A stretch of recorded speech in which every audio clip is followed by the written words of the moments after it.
Kongji and Botji, also known as the Korean version of Cinderella, originates from the Joseon dynasty. Its stories around a beautiful girl named Kongji, whose father remarries a cruel woman with an ugly daughter named Botji. Kongji is subjected to mistreatment and injustice by her stepmother and stepsister. Despite this, she remains optimistic and hardworking. Eventually, the king selects Kongji as his bride, sparking intense jealousy in Botji. In a fit of envy, Botji throws Kongji into a river, causing her death. However, Kongji's spirit returns to seek vengeance on those who pass by the river. The king, realizing the injustice done to Kongji, revives her and punishes Botji for her wicked actions. This tale underscores the theme that perseverance and goodness ultimately triumph over adversity. Once upon a time, a couple had a very beautiful baby girl and they named her Kongji. When Kongji turned 100 days old, her mother died of a serious illness, so she lived alone with her father. After Kongji grew up and became the one who took care of all the household chores, her father felt sorry for her condition and decided to marry again. When she was 14 years old, he married a cruel woman who had a very ugly daughter named Botji, and from the beginning the woman's cruel treatment of Kongji was evident, as she only gave delicious food to her daughter, and she always assigned Kongji the most difficult household chores. Later, her father died, and the woman's treatment of Kongji became much worse.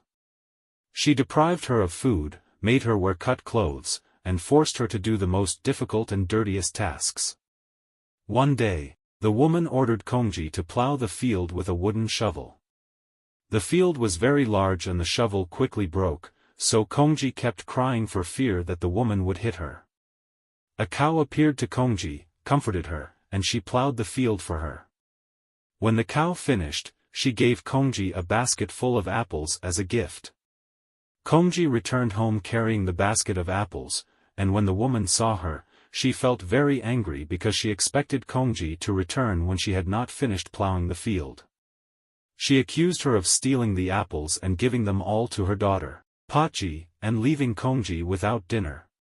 Bucket with a hole in the bottom and ordered her to fill it with water before she and Botji returned from town.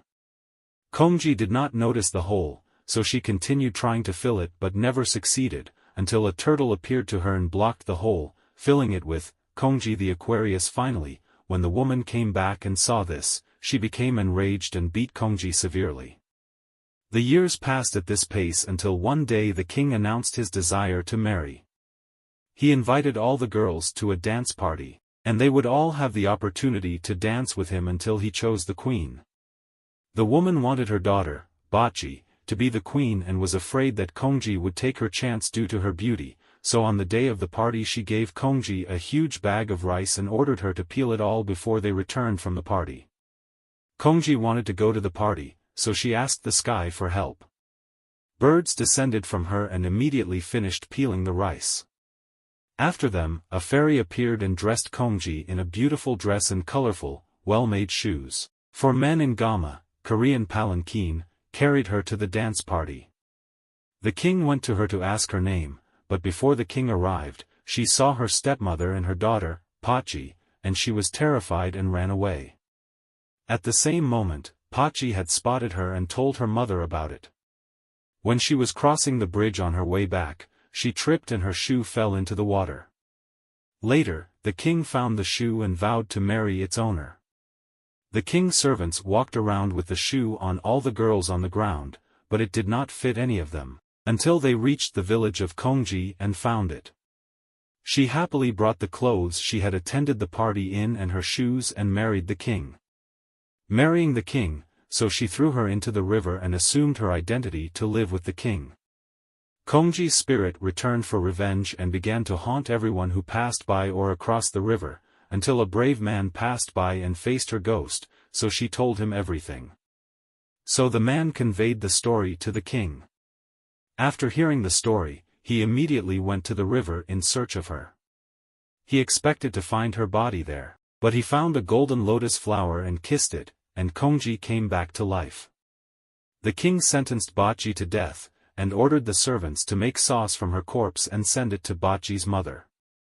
The mother ate the sauce greedily, thinking that it was a gift from her daughter. Later, a cook told her the whole story, starting from the execution of her daughter, Bocce, and even the sauce that she devoured. After that, the mother entered into a faint and never woke up from it.